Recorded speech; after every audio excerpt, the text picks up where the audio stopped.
किसी राज्य में राजा बिंदुसार राज किया करते थे। राजा बिंदुसार के विवाह चंदन नगर के राजकुमारी से हुई थी। राजकुमारी ग्यारस माता की बहुत बड़ी भक्त थी। राजकुमारी बहुत ही शालीन स्वभाव की और धार्मिक स्त्री थी। अपनी मानवता के गुणों से उसने सारे प्रजा का दिल जीत ली थी।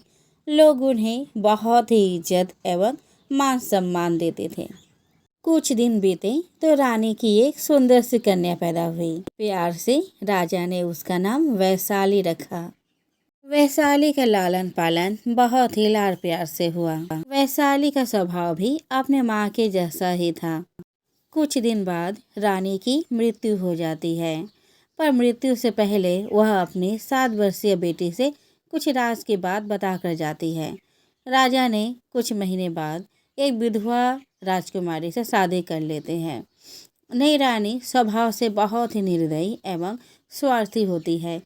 उसकी बेटी चंद्रा, जो उसके पहले पति की संतान थी, वह भी स्वभाव से अपने माँ की जैसे ही थी। वह वैशाली से बहुत जलती थी, क्योंकि वैशाली बहुत ही सुंदर थी और हर कोई उससे बहुत प्यार करता था। वैशाली हर एकादशी को वह निर्जला व्रत रखती और वह दिन में सिर्फ एक ही बार खाना खाती थी। पर चंद्रा और उसके मम्मी ऐसो आराम में अपनी सारी अच्छाई भूलती जा रही थी। ऐसे ही कई वर्ष बीत जाते हैं। वैशाली और चंद्रा अब जवान हो जाते हैं।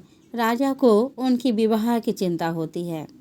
राजा हर राज्य में खबर फैला देते हैं। जो भी राज्य का राजकुमार आता, वह चंद्रा को छोड़ वैशाली को ही पसंद करता। चंद्रा यह देखकर बहुत चिढ़ती थी। इस जलन के कारण एक बार तो वह जहर वाला लड्डू वैशाली को खिला दी थी, पर ग्यारस माता ने उसे बचा ली। एक बार तो उसने वैशाली को छल से तालाब में ढकेल दिया, पर ग्यारस माता की कृपा से वह दोबारा बच जाती है। प्रतापगढ़ के राजकुमार का दिल वैशाली पर आ चुका था। प्रतापगढ़ के राजा ने अपने राजकुमार के लिए वैशाली का हाथ बिंदुसार से मांगा। राजा बिंदुसार बहुत खुश हुए, पर चंद्रा और उसकी माँ हिंसा से जल भून गई।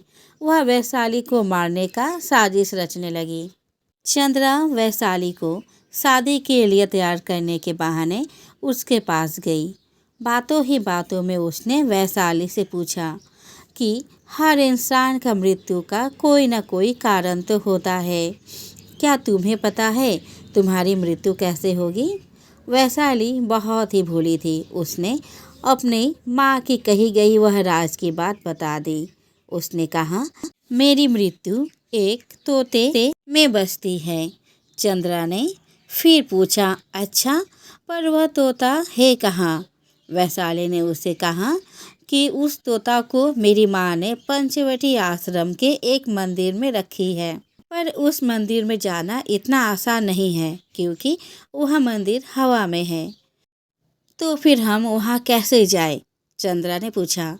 वैशाली ने कहा, वहाँ पर एक अदृश्य उड़न खटोला है, जो ऐसे तो दिखाई नहीं देता, पर जब ग्यारस माता की जय का हुंकार भरते हैं तब वह प्रकट हो जाता है। तब उस पर चढ़कर हम उस मंदिर तक जा सकते हैं। इधर शादी का मंडप सज गया। शादी का रस्म शुरू हो गई। मौका पाकर चंद्रा की माँ तोता को ढूंढने पंचवटी चली गई। शादी की आधी रस्में संपन्न हुई ही थी कि चंद्रा की माँ को तोता मिल जाती है और वह उसे वहीं पर मार देना चाहती है। पर जैसे ही चंद्रा की माँ तोता को छूने जाती है, तोता एक अंगूठी में बदल जाता है। चंद्रा की माँ वह अंगूठी को लेकर घर आ जाती है और आकर अपनी बेटी चंद्रा को पहना देती है। इस घटना के होते ही वैशाली मूर्छित हो जाती है। सारे लोग आश्चर्यचकित हो जाते हैं कि आखिर हुआ क्या, क्यों वैशाली मूर्छित हो गई। लोग वैशाली को उठाकर बिस्तर पर लेटा देते हैं। समय का फायदा उठाकर चंद्रा की माँ ने राजा से कुमार और चंद्रा के विवाह का बात करती है, जिससे बाराती भी खाली ना जाए और घर का इज्जत भी बच जाए।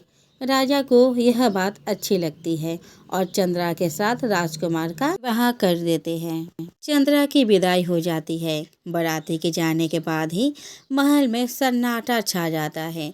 तभी राजा को अपनी पहली बीवी की आत्मा दिखाई देती है।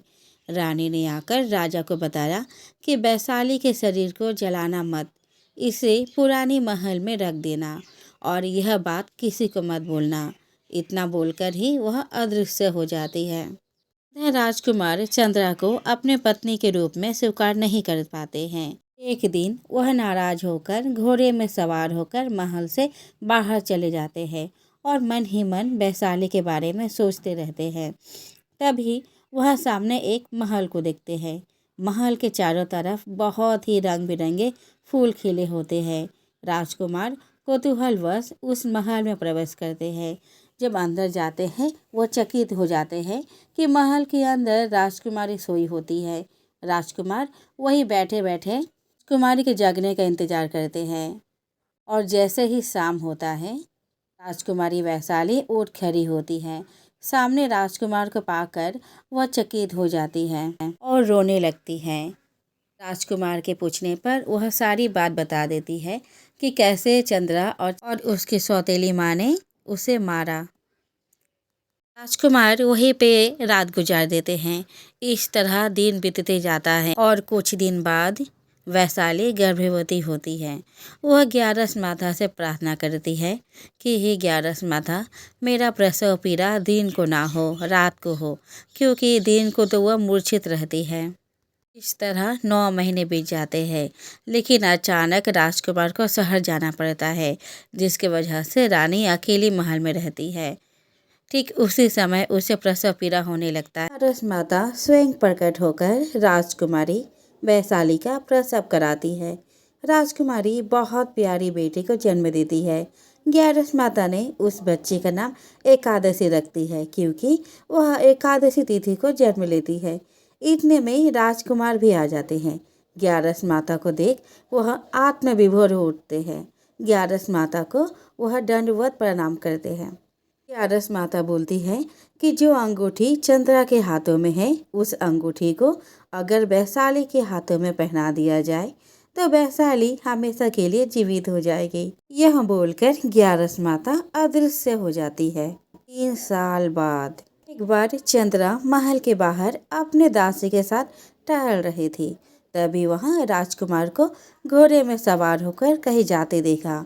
वह दासी के साथ राजकुमार की पीछा की। उसने देखा कि वह एक महल में प्रवेश कर रहे हैं, जहां पर एक छोटी सी बच्ची उछलती हुई राजकुमार की गोद में उठ जाती है। चंद्रा यह सब कहानी अपने माँ को बताती है।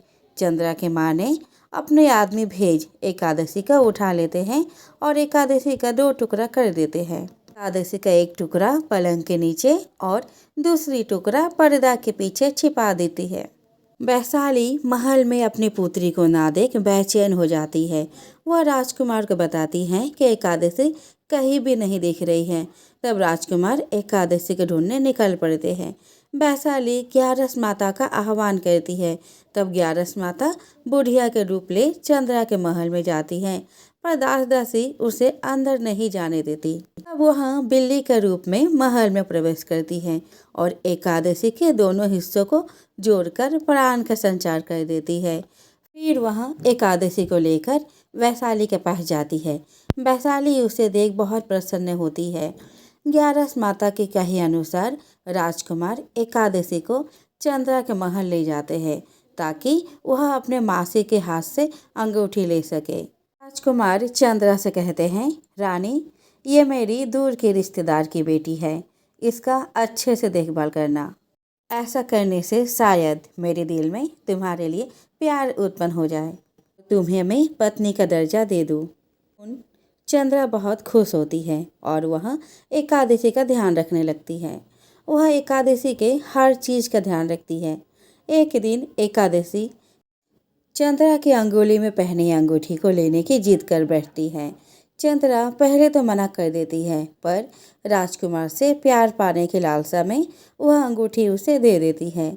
इधर एकादशी अंगूठी को लेकर अपने पिता के साथ वैशाली महल चले जाते हैं। वैशाली उस समय मूर्छित रहती है। जब राजकुमार वैशाली को अंगूठी पहना देते हैं तब वैशाली दोबारा जीवित हो उठती है। राजकुमार वैशाली और एकादशी को लेकर पिता बिंदुसार के पास जाते हैं और सारी बात बताते हैं। बिंदुसार ने चंद्रा और चंद्रा के माँ को दंडित कर जेल खाने में डलवा देते हैं और राजकुमार और वैशाली से माफ़ी मांगते हैं। ग्यारस माता की कृपा से वैशाली की भाग्य जाग जाते हैं। तो बोलो ग्यारस माता की जय।